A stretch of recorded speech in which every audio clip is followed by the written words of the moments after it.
Hey guys,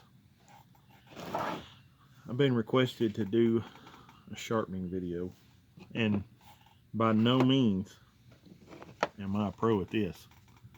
This is one of my weakest points, but uh, what I do seems to work for myself, so uh, I'll pass it along to you guys, and hopefully it'll help you. When I first started, I I used a stone a lot, and I think I probably destroyed a couple of knives by doing that because I didn't know what I was doing. And I learned that I can use sandpaper and accomplish what I need to accomplish and come up with sharp knives, uh, and not destroy my blades like I was doing. So that's what I'm doing now. Uh, and I want to give credit for what I'm doing here to Everett Ellenwood. He's got a beginner wood carving video, and he's also got a sharpening video. Um, the sharpening video, I think both videos are good, but the sharpening video would be well worth your money if you uh, want a good course on sharpening. I think he's really good at what he does. I think it's everettellenwoodarts.com, something like that. You can get his video and stuff. Uh, try to find some videos on YouTube with him doing it, but I couldn't find any. So and he does do a brief portion in his beginner wood carving video. So if you want to just combine the two and just get that one, he'll show you enough to get started. Basically what I'm showing you here today. But unless I have a knife that's got a really bad issue, I don't start with I usually use I got 320 on here right now, 400 and 600. I've got these glued to this board. Okay, so this one's 400, this one's 600.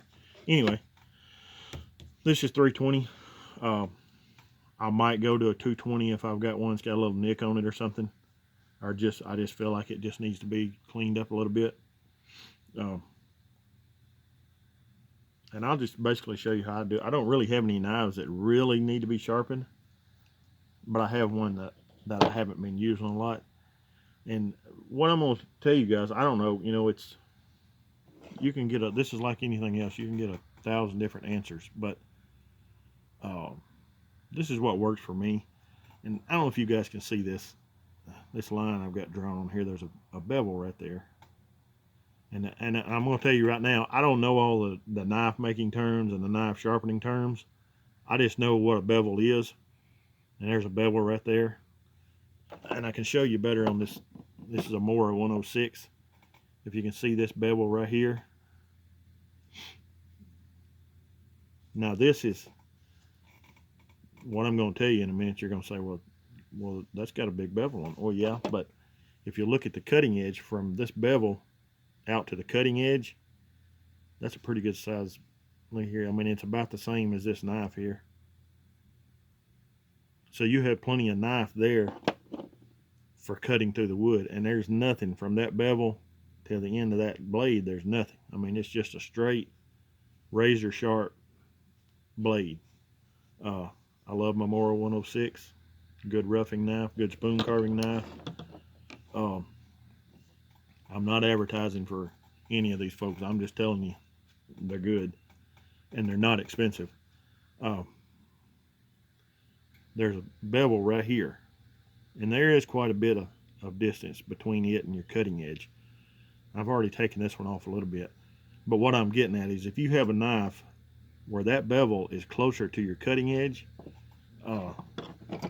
like if this was closer to your cutting edge down here, you got to get rid of that bevel. If you're just cutting string and things like that, if it's just a working knife, don't worry about it. But if you're carving, this is my everyday use knife. This is one that Mr. Enlow made for me. There's no bevel there. That's just a straight from back here, from the back of the blade to the cutting edge. There's nothing. It's just as flat and straight as can be. Makes it a lot easier to sharpen. I mean, there's no question on sharpening it. And it makes it just, I mean, it just glides through the wood like butter. But if you're trying to push a, if you can imagine a wedge, this is a little exaggerated, but I was going to draw it on paper, but I forgot to, so I'm going to use my fingers. If you can imagine a wedge trying to cut through wood, and you got both of these points right here, these bevels, you're trying to force that through wood, you're working yourself to death. You want this. I mean, you can take that right through wood. That's just a, you know, that's just going to slice right through, just like this is. There's nothing there. And y'all, please don't tell me I need to buff my scratches off. This knife is as sharp as a razor blade. That's just the way Mr. Enlow makes them. And if you want to tell Harold Enlow he needs to make his knives better, I'll send you his email address and you can tell him yourself. But I can promise you, you're not ever going to find a sharper knife. Maybe a prettier one, but not a sharper one. So with that being said, let me go here. I'm just going to mess with this one here because I've already got, I mean, it's already pretty well sharp. This is my technique. This is the way I sharpen. This is the way Everett Ellenwood showed me to sharpen. There's 10,000 other ways. You pick the one you like. But with with no bevel on there, you can just basically lay that thing flat. You're gonna lay it flat, but you're gonna raise it just a little bit. Now I will tell you, if you're trying to take a bevel off like this, where I've got this on here, lay that thing down like you're gonna sharpen it, and then roll it back on that bevel, and you're gonna do the same thing of what I'm gonna do here. But I'll show you here. This is, and I like to put my finger up here just so I can gauge that I've got my blade where I want it. And I've tried to explain this to folks without showing it to them. That's really hard to do. Turn it over. Same thing. Put your finger on it.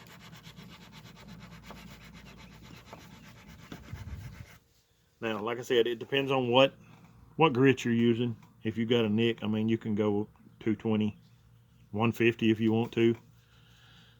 You're not going to hurt your blade if you take your time and you go slow. You just take off a little bit at a time. I've taken this sandpaper and I've completely taken bevels off like that by just working it slow, taking your time.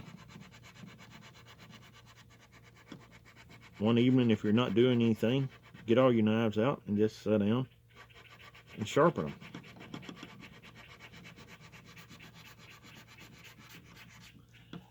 Now that's just basically the way I do it. I mean, now you can, you know, if you feel better about it, you know, you can do the old slide thing. I mean, that will sharpen your knife just the same. But with this, you're staying in contact a lot longer with the sandpaper. You're working a lot more metal off there. And what you're wanting is to roll that burr up. I mean, you can roll that burr up. When you roll that burr up, then you're wanting to go to your strop. Now this is just a piece of wallet. This is an old leather wallet. This is the I'm pouring all my stuff off here. This is the outside of it, like you would fold your wallet up. That's the outside of it, and this is the inside. This is white gold polishing compound. Get you a cheese grater. Makes it a lot easier. It'd be better if I wouldn't have poured it all off here, but hey, this is live video. So you got your compound on there. Now you're ready to strop. Now,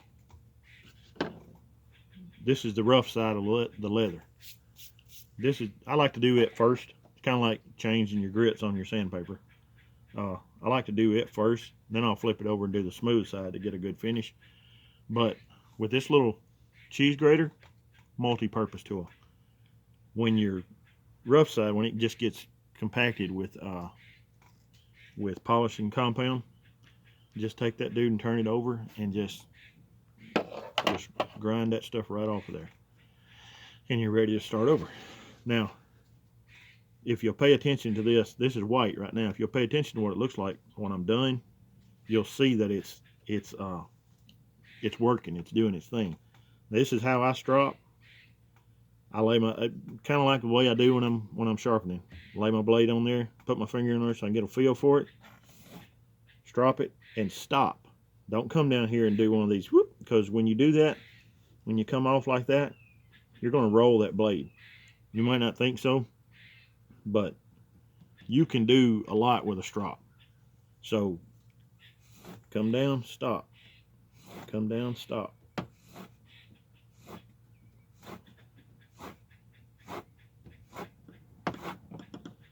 You can see that's turning black. Turn it over, do the same thing.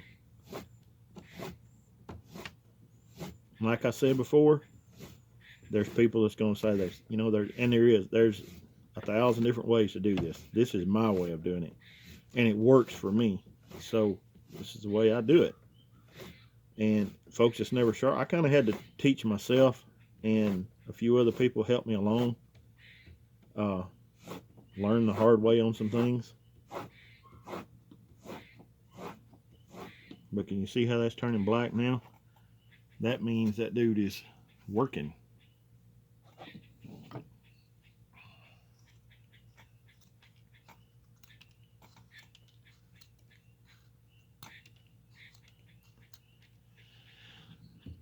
That's a piece of lime wood from the UK.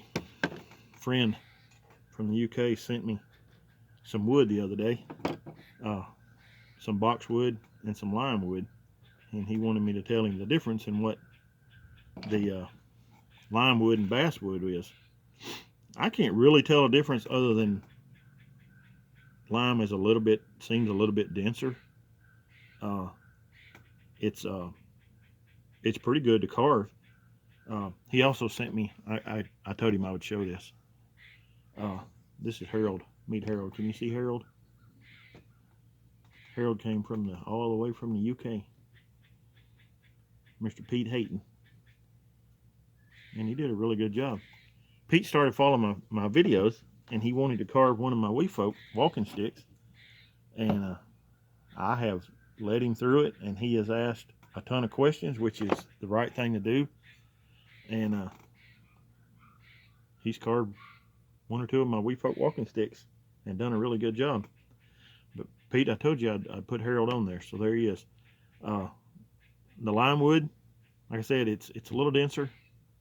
I like basswood better, but I did carve a piece that he sent me.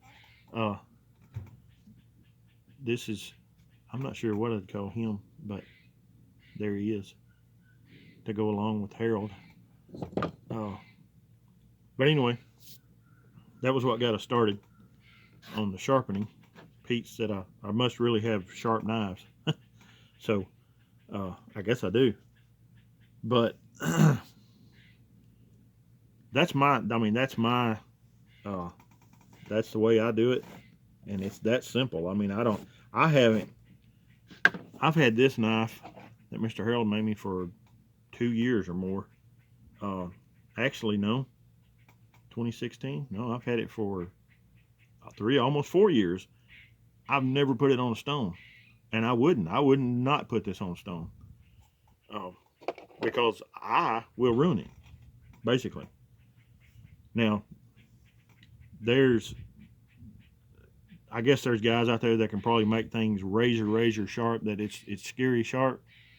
But in my carving, I find I don't need it.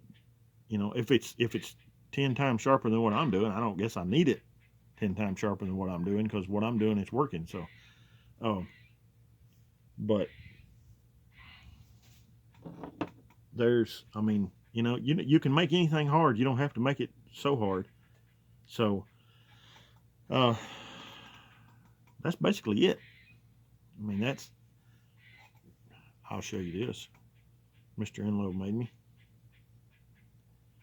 made that for me the other day out of a jigsaw blade. And I can tell you right now, It's scary sharp. No bevel. It's even got some paint left on it from the blade. No bevel, and he sharpens on sandpaper sometimes, and he uses one of the thin card stones. He uses those. He will put them on a wheel. I mean, he's got an electric water wheel to get them worked down to where he wants them, and then he goes to this smaller stuff and just strops the fire out of them. That's basically it. I mean, it doesn't have to be that hard. It can be as hard as you want to make it, but I've found it doesn't have to be that hard. And it works for me. So, and I can carry everything I need right here in this little box. But that's basically it, you know. And I am going to do and I may do it right after this, I'm going to do a grain video, because I've been requested a couple of times to do a grain video. So I'm going to try to show you guys that. I'm not a pro with that either, but I understand it now. I used to not understand it. I understand it now a little better, so I may try to do that here in a minute. But anyway, guys, I hope this helped. I hope you get something out of it. It's no mystery to it. Once you get a good feel for it, it's no mystery to it. It was to me for a while, but once I kind of got a handle on it, I'm over it now. So, like I said, basically a board. Yeah, it's been colored on. 600, 400 grit. If I just want to hit a knife and give it a good, quick sharpen, I can, like I said, this is 320. You can start there. You can start on the 400. It doesn't really matter. You don't even have to put it on sandpaper. I mean, unless it's got a little bit of issue, you've damaged it or something. Otherwise, the strop will do everything you need to do. But keep your strop, and like I said, I will turn it over and do the smooth side. That'll give it a good finish. But keep your strop on a solid surface, especially if it's this thicker wallet leather like this, because it will tend to cup a little bit if it's soft. So keep it on a hard surface, and that'll kind of solve that problem. But anyway, guys, I hope this helps. Appreciate you guys subscribing. Appreciate you watching. Hey, you wasn't supposed to fall over. All right, talk to you guys later. See you in the next one. Bye.